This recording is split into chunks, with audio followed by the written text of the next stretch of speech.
బంధువులారా,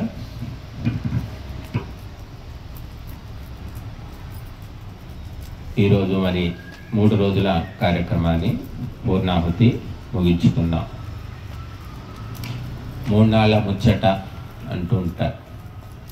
మనిషి జీవితం 3 నాళ్ళ ముచ్చట అంటారు. మరి 3 నాళ్ళైనా 3 నిమిషాలైనా మనిషికి జీవించక తప్పదు, ఈ ముచ్చట చూడక తప్పదు. కనుక పుట్టిన తర్వాత బ్రతుకక తప్పదు. బ్రతికిన తర్వాత ఉత్తమ కార్యాలు చేయక తప్పదు. 2 దారులు చెప్పారు మనకు, 3వది లేదు. దేవయానము, పితృయానం. దేవయానంలో దేవతలు నడుస్తారు, పితృయానంలో మామూలుగా మనుషులందరూ వెళుతూ ఉంటారు. ఈ 2 కాకుండా మరి ఎటు కాకుండా అడ్డగోలుగా నడుచుకునే వాళ్ళు ఉంటారు. వాళ్ళు ఎక్కువైపోయారు ఇప్పుడు సమాజంలో. దేవయానం అంటే కేవలము పరమాత్మను లక్ష్యంగా చేసుకొని నిష్కామ కర్మలు చేసుకుంటూ పోవడం. పితృయానం అంటే సంసారము, భార్య, పిల్లలు వీటన్నిటితో పాటుగా సకామ కర్మలు చేసుకుంటూ మరి ముందుకెళ్ళడం. జన్మ మృత్యు పరంపర అని చెప్పారు, అంటే ఉత్తమ జన్మలు కలుగుతూ ఉంటాయి. కానీ జన్మ మృత్యు పరంపర ఆగిపోయేది కేవలము దేవయానం, దేవతలు నడిచే మార్గం. ఇది కేవలము విద్వాంసులు, పండితులు, త్యాగులు, తపస్సులు మాత్రమే నడవగలుగుతారు.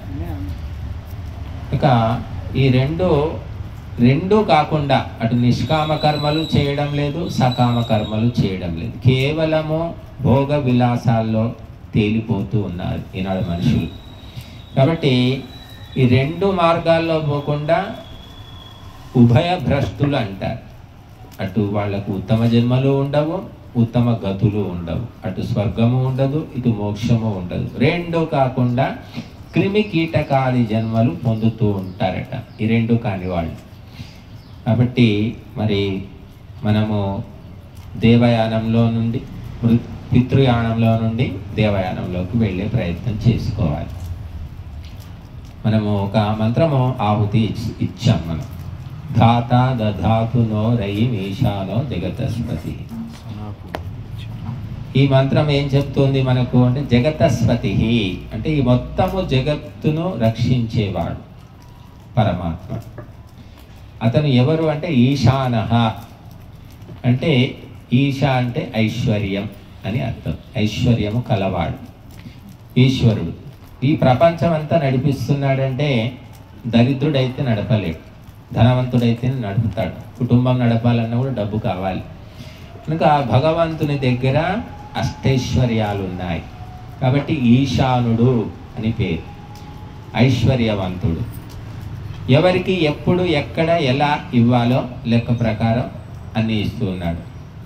అవి భౌతిక సంపదలు, ఆధ్యాత్మిక సంపదలు, దైహిక సంపదలు, మానసిక సంపదలు, రకాల రూపాల్లో భగవంతుడు ప్రత్యక్షంగా పరోక్షంగా ఇస్తూ ఉన్నాడు. కనుక ఆ పరమాత్మ ధాత. ధాత అంటే ఇక్కడ గుర్తుంది దీనికి. మామూలు దకారం ఉంటే అంటే అంటే మహాప్రాణం లేకపోతే అదేమవుతుంది అంటే దాత అంటే ఇచ్చేవాడు. ఒత్తు ఉంటే ధాత అంటే ధరించేవాడు. మొత్తము ఈ ప్రపంచాన్ని భగవంతుడు ధరించి ఉన్నాడు. ధరించడమే కాకుండా మళ్ళీ దాత కూడా, దానం కూడా చేస్తున్నాను. దధాతు అంటే నాకు ధరింపచేయాలి అని వేడుకుంటున్నాం. ఏమిటి భగవంతుడు మనకు ధరింపజేయవలసింది అంటే రయి అంటే ఐశ్వర్యము. ఓ భగవంతుడా, నీవు పరిపూర్ణ ఐశ్వర్యవంతుడివి. అందులో నా అవసరాలకు నాకు ఇవ్వవలసిన సహాయం ధన రూపకంగా, వస్తు రూపకంగా చెయ్యి. ఎందుకంటే మొత్తము ఐశ్వర్యానికి భగవంతుడు అధిపతి. కాబట్టి భగవంతుడినే అడుక్కోవాలి. ఇంకెవరిని అడిగినా కూడా అందరూ అడుక్కునే వాళ్ళే ఇక్కడ. పెద్ద బిచ్చగాళ్ళు చిన్న బిచ్చగాళ్ళు అంటుంటారు, చిల్లర బిచ్చగాళ్ళు ఉంటారు. ఇక మళ్ళీ అందులో అంటే రొట్టెలు అడుక్కునేవాడి దగ్గర తునుకలు అడుక్కునేవాడు ఒకడని ఉంటుంటారు. అలాగా భగవంతుడు అందరికీ ఇచ్చేవాడు. మూల స్రోతస్సు అంట.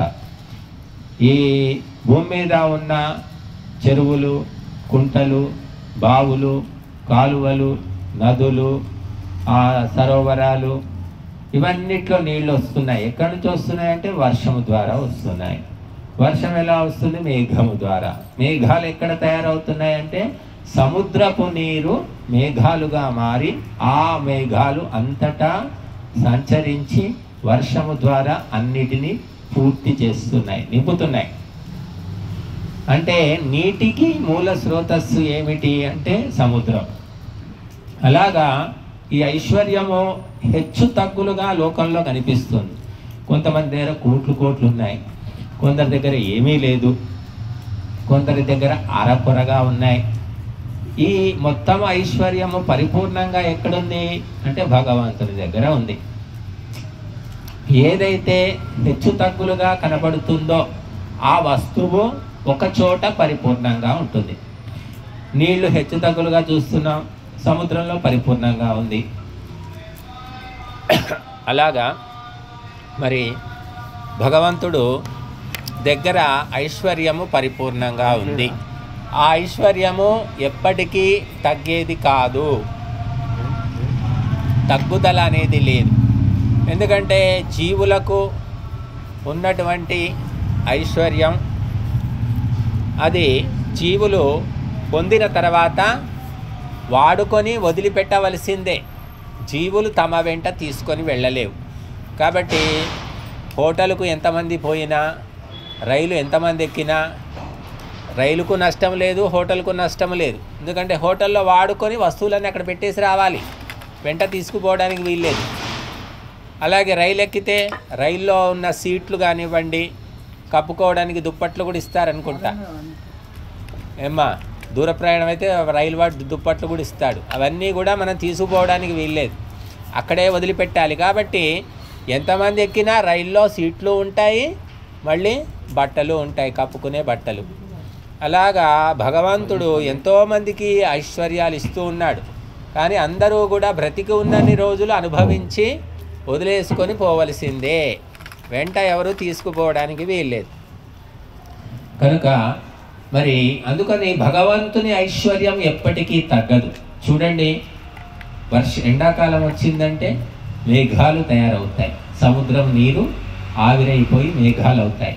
ఎన్ని మేఘాలైనా, ఎన్ని వర్షాలు కురిసినా సముద్రం ఎండిపోతుందా చెప్పండి? ఎండదు. ఎందుకంటే మళ్ళీ కురిసిన వర్షం అంతా అటు తిరిగి ఇటు తిరిగి మళ్ళీ సముద్రం దగ్గరికే పోతుంది. మూలం ఎక్కడుందో ఆ మూలానికి వెళ్ళిపోతుంది. అలాగా ఈ ఐశ్వర్యానికి అన్నిటికీ మూలం ఎవరు అంటే భగవంతుడు. కాబట్టి మనమంతా వాడుకుంటాం, తాత్కాలికంగా అడుక్కుంటాం, భగవంతుని దగ్గరే అడుక్కొని వాడుకుంటాం, మళ్ళీ ఇక్కడే వదిలిపెడతాం, మళ్ళీ అది భగవంతునికే చెందిపోతుంది, ఎవ్వరికి చెందదు. కాబట్టి భగవంతుడు నిత్యైశ్వర్యవంతుడు, ప్రకృతి నిత్య సౌభాగ్యవతి అని చెప్పారు. ప్రకృతి ఎప్పుడు కూడా నిత్య సుమంగళి అని చెప్పారు. భగవంతునికి అంతము లేదు, ప్రకృతికి అంతము లేదు. కాబట్టి నిత్య ఐశ్వర్యవంతుడు పరమాత్మ, నిత్య సౌభాగ్యవతి ఈ ప్రకృతి. కాబట్టి మనం ఎప్పుడూ కూడా అందుకోసమే అడిగేది పరమాత్మను అడుక్కుంటే ఎక్కువ అడగవచ్చు. ఒక మామూలు వ్యక్తులను మనము చాలా పరిణితికి లోబడి అడగవలసి ఉంటుంది. కనుక భగవంతుడు పరిపూర్ణ ఐశ్వర్యవంతుడు. ఎంత అనేది మనకు కూడా తెలియదు లెక్క. కాబట్టి నువ్వు ఎంతైనా అడుగు, నీ యొక్క యోగ్యతను బట్టి, అర్హతను బట్టి, అవసరాన్ని బట్టి. అందుకే మంత్రం ఒక చోట చెప్తుంది, ఒక మంత్రం, భూరిదాహ్యసి భూరినో దేహి. ఓ భగవంతుడా, నీవు చాలా అధికంగా ఇచ్చే స్వభావము కలిగిన వాడివి, నాకు అధికంగా ఇవ్వు. మా భూరి మా దభ్రం భూర్యాభరా, నాకు తక్కువ ఇవ్వకు, భూరి అత్యంత అధికంగా నింపివేయి. భూరి ఘేద్ ఇంద్ర దిత్ససి, ఈ మంత్రం చెప్తుంది. ఇంద్ర అంటే పరమాత్మ, ఐశ్వర్యవంతుడైన పరమాత్మ. భూరి అంటే అత్యంత అధికంగా ఇవ్వాలని కోరుకుంటాడట ఆయన. దిత్ససి అని ఉంది. దిత్ససి అంటే ఇవ్వాలని కోరుకోవడం. భగవంతునికి తక్కువ ఇద్దాము, కొద్దిగా ఇద్దామని ఉండదు. ఎక్కువ ఇద్దామని చూస్తుంటాడు, కానీ ఎక్కువ కర్మలు చేస్తే కర్మ. టీచర్ మార్కులు 0 మార్కులు ఇద్దాము, 2 మార్కులు ఇద్దామని ఏ టీచర్ అనుకోడు. 100 మార్కులు ఇద్దామనే ప్రయత్నం చేస్తాడు, కానీ అక్కడ రాయలేదుగా. అక్కడ జవాబు సరిగ్గా రాయనప్పుడు 100 ఎలా వేస్తాడు? కనుక మన కృషి, మన తపస్సు, మన శ్రమ, మన ప్రయత్నము తీవ్రంగా ఉన్నప్పుడు, సక్రమంగా ఉన్నప్పుడు, సాత్వికంగా ఉన్నప్పుడు భగవంతుడు కూడా కుమ్మరిస్తాడని చెప్తుంది వేదం. కాబట్టి మన ప్రయత్నం కూడా అలాగే ఉండాలి. అందుకే భూరి ఘేర్ ఇంద్ర దిత్ససి, అత్యంత ఎక్కువగా ఇవ్వాలని పరమాత్మ ఎదురు చూస్తూ ఉంటాడు. కాబట్టి మనం అందుకోసమే కుర్వన్నేవేహ కర్మాణి జిజీవిషేక్షతం సమాహ, ఎప్పుడూ ధర్మ కార్యాలు, వైదిక కార్యాలు చేసుకుంటూ పో. అయిపోయింది చాలు అనే ప్రశ్న లేదు. చేస్తూ ఉండడమే. వంట వార్పు చేసేవాళ్ళు చేస్తూనే ఉంటారు. చుట్టాలు వస్తే ఇంకా ఎక్కువ చేస్తారు, పండుగ వస్తే ఎక్కువ చేస్తారు, పేరంటాలు ఎక్కువ చేస్తారు, విందులు వినోదాలకు ఇంకా ఎక్కువ వండుతూ ఉంటారు. సరే, ఇప్పుడు మనం వండడం తగ్గిపోయింది, మనం తెప్పించుకుంటున్నాం అనుకోండి, ఆ తెప్పించింది కూడా ఎవరో ఒకరు ఉండవలసిందే కదా. కనుక మనము ఆ భగవంతుడు ఇవ్వాలనే ఎదురు చూస్తున్నాడు. కొడుకుకు తండ్రి తల్లి ఇవ్వాలనే చూస్తారు, కూతురికి కూడా దాచిపెట్టి ఇవ్వాలనే చూస్తారు, కానీ యోగ్యత కూడా చూస్తూ ఉంటారు. వాళ్ళు వీడికి ఇస్తే వీడు నిలుపుకోడా, వీడు మేము పోయిన తెల్లారి మొత్తం నాశనం చేస్తాడా, ఏం చేస్తాడని ఆలోచించి వాళ్ళు ఇస్తూ ఉంటారు. లేకుంటే జాగ్రత్తగా దాచిపెడతారు. అలాగా భగవంతుడు కూడా ఇవ్వాలని చూస్తుంటాడు. అందుకు తగినటువంటి కర్మలు కూడా మనం చేసుకుంటూ ఉండాలి. అది ఏ రకమైన కోరికైనా కావచ్చు. ఆయు, ప్రాణం, ప్రజా, పశుం, కీర్తిం, ద్రవిణం, బ్రహ్మవర్చసం, అన్ని సంపద, అన్ని కోరికలు ఉన్నాయి.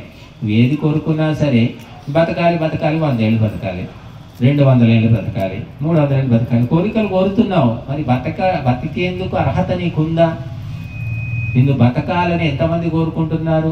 నువ్వు చచ్చితే పండగ చేసుకునే వాళ్ళు ఎంతమంది ఉన్నారు?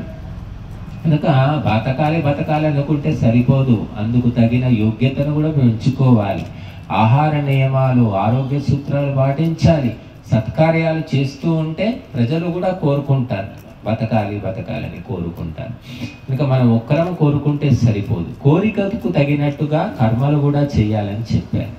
కనుక ఇక్కడ మంత్రంలో ధాత దధాతునో రయిం ఈశానో జగతస్పతి సనః పూర్ణేన యచ్చతు, ఆ పరమాత్మ మాకు పూర్ణేన పరిపూర్ణముగా యచ్చతు ఇవ్వుగాక. ఇంకా భగవంతుడు పరిపూర్ణంగా నాకు ఇవ్వాలి అని కోరుతున్నాం. పరిపూర్ణంగా అంటే ఎంత ఇస్తాడు? నీ పూర్ణత ఎంత, నీ అర్హత ఎంత? నీ అర్హతను బట్టే భగవంతుడు పూర్ణంగా ఇస్తాడు. పూర్ణంగా ఇవ్వమని కోరుతున్నామంటే అర్థం భగవంతుడి దగ్గర ఉన్నదంతా ఇచ్చేయమనే. ఉన్నదంతా ఇస్తే అనుభవించగలుగుతామా, రక్షించగలుగుతామా? పోనీ అనుభవించడం వదిలేయండి. 1,000 కోట్లు 10,000 కోట్లు ఇస్తే అవి ఎలా మెయింటైన్ చేయాలో తెలియక చచ్చూరుకుంటాం. ఎందుకంటే క్రమక్రమంగా స్థాయి పెరిగితేనేమో అలాగా మెయింటైన్ చేసుకుంటాం. కానీ ఒక్కసారిగా 1000 కోట్లు వచ్చి పడ్డాయి అనుకోండి, అవి ఎలా రక్షించుకోవాలో తెలియక చచ్చిపోతారు. గుండె ఆగి చచ్చిపోయినా చెప్పలేము. కాబట్టి ఇక్కడ సనః పూర్ణేన యచ్చతు, ఓ భగవంతుడా మాకు పరిపూర్ణమైనటువంటి ఐశ్వర్యం, అంటే నా అవసరానికి, నా జీవితానికి, నా యోగ్యతకు తగినటువంటి ఐశ్వర్యం ఎంతుందో అంత ఇవ్వని అర్థం ఇక్కడ. అంతేగాని మొత్తం నీ దగ్గర ఉన్నదంతా ఇచ్చేయి అంటే ఎలా ఇస్తాడు దేవుడు? అంత ఐశ్వర్యాన్ని అనుభవించే ఆయుష్ కూడా మనకు లేదు, శక్తి లేదు. ఎంత ఐశ్వర్యం ఉన్నా 2 చేతులు, 1 నోరు, 1 కడుపు, అంతకంటే ఎక్కువ పెరగదు. కాబట్టి ఇక్కడ అర్థం ఏమిటంటే, నేను చేసే లౌకిక, ధార్మిక, భౌతిక, సామాజిక కర్మలకు ఎంత ధనం అవసరమో అంత నాకు ప్రసాదించు, లేదా ఈ జన్మకు ఎంత అవసరమో అంత ప్రసాదించు అని అడుగుతున్నా. కనుక ఈ ధనానికి అధిపతి పరమాత్మనే. కేవలం మనమంతా నాది అనుకుంటున్నాం. ఒక రైలు ఎక్కినటువంటి ప్రయాణికుడు ఏమనుకుంటాడు? ఇది నా సీటు, నేను రిజర్వేషన్ చేసుకున్నాలే అంటమ్మా. లేదండి, నేను నెక్స్ట్ స్టేషన్ దిగిపోతానండి, కాసేపు కూర్చుంటానండి అంటాడు. అతను ఏదో 60-70 ఏళ్ళు ఉండొచ్చు, పెద్ద మనిషే. అయితే మాత్రం ఏముందండి, వచ్చే స్టేషన్ అయితే ఏముంది, మేము రిజర్వేషన్ చేసుకో, మీరు లేవాలి, మేము కూర్చోవాలి అంటాం.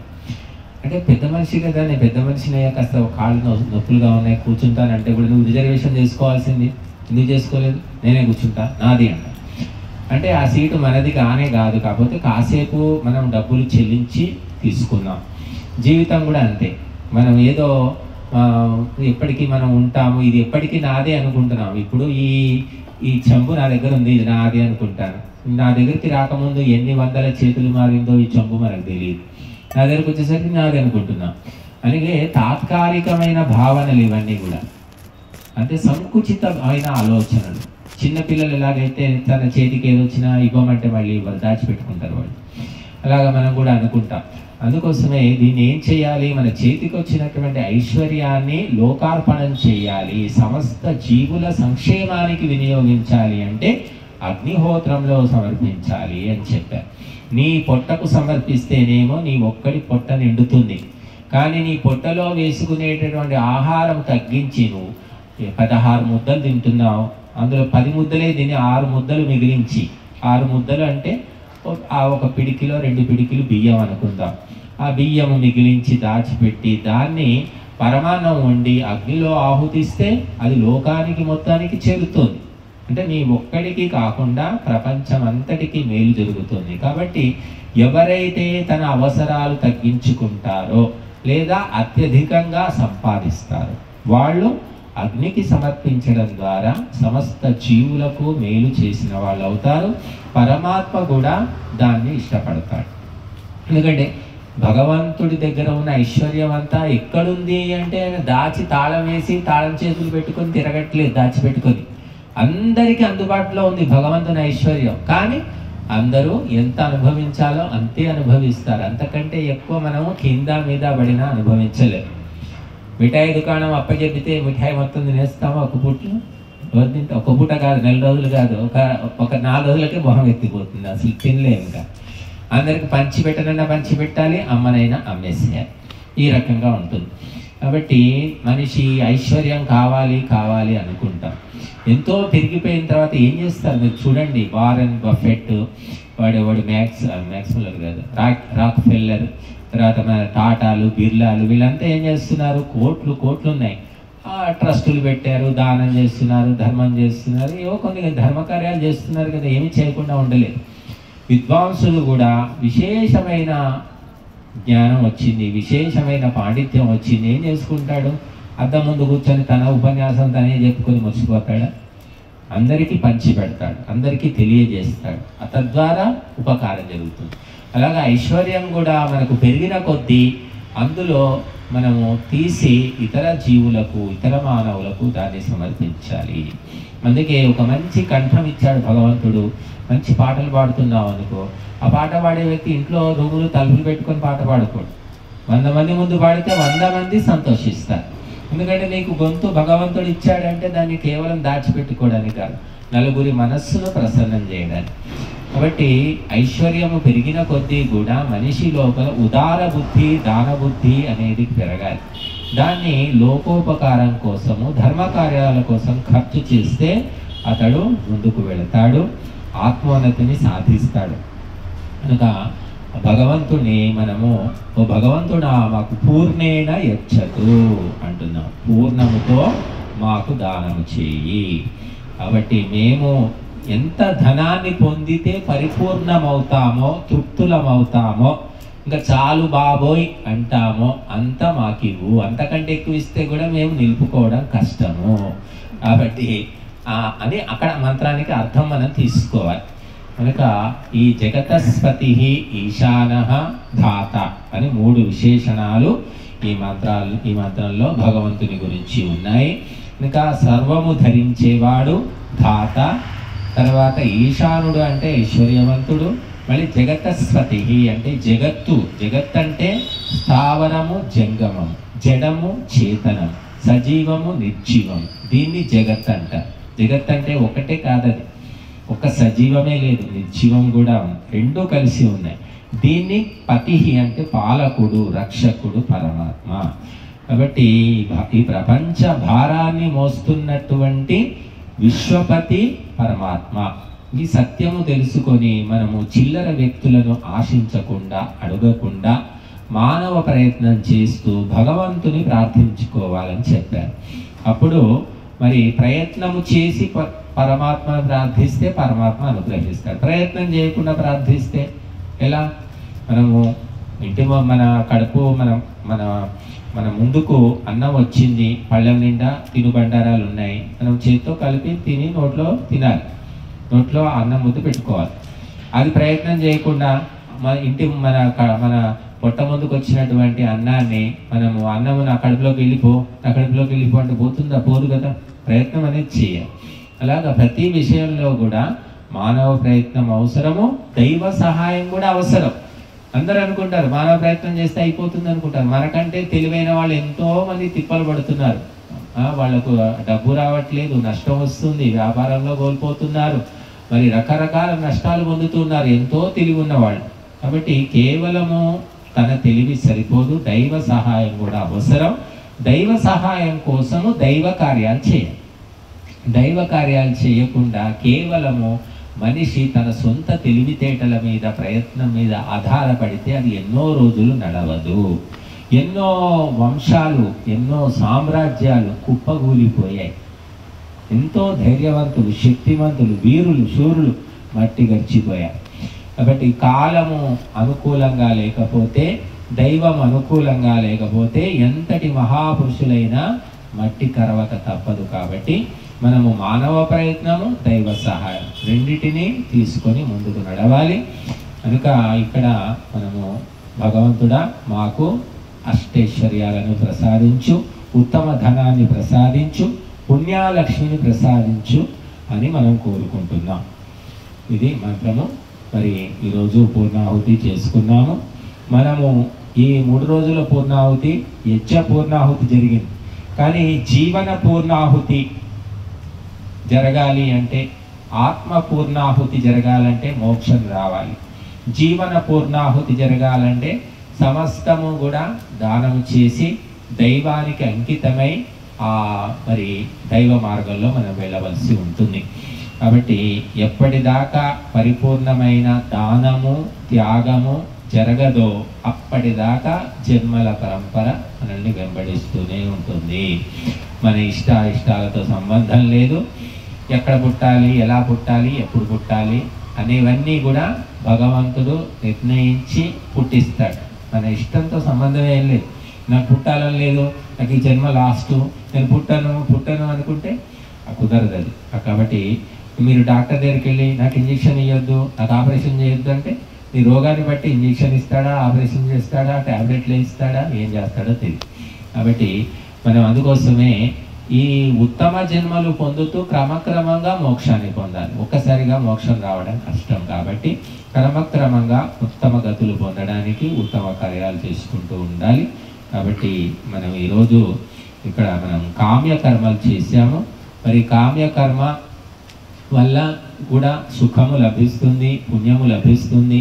కానీ ఆ పుణ్యము కొంతకాలం తర్వాత మళ్ళీ తగ్గిపోతుంది, నశిస్తుంది అని చెప్పారు.